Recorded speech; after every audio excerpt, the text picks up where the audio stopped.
हल्ला हा कधीही झालेला नाही, परंतु एक दलित समाजातील व्यक्ती सर्वोच्च पदावर पोहोचल्यानंतर मात्र सनातनी मनुवाद्यांच्या पोटात जे काय पोटशूळ उठलेलं आहे आणि त्या पोटशुळाच्या मानसिकतेतून या सरन्यायाधीशांवरती जो हल्ला झालेला आहे त्याचा आज पुणे शहरातल्या सर्व कार्यकर्त्यांनी निषेध केलेला आहे। त्याचाच एक भाग म्हणून आज बन गार्डन पोलीस स्टेशनमध्ये जवळजवळ 3 तासापासून सर्व कार्यकर्ते या ठिकाणी उपस्थित राहून या ठिकाणी फिर्यादी म्हणून आमचे समितीचे सदस्य संजयजी भीमाले यांच्या माध्यमातून व कायदेशीर सल्लागार आदरणीय आमच्या शारदाताई वाडेकर आणि आमचे ॲडव्होकेट देशमुख साहेब यांच्या सल्ल्यानुसार या ठिकाणी कायदेशीर प्रक्रिया पार पडलेली आहे।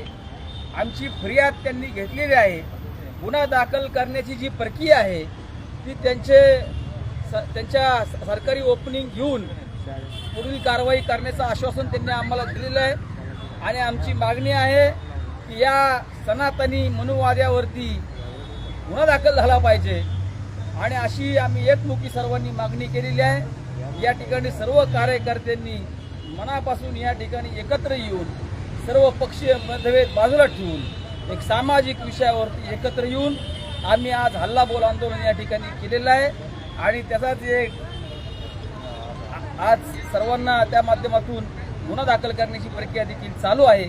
लवकरच गुन्हा दाखल होईल असं आश्वासित आम्हाला केलेलं आहे। आमची फिर्याद घेतलेली आहे। जय भीम, जय भारत।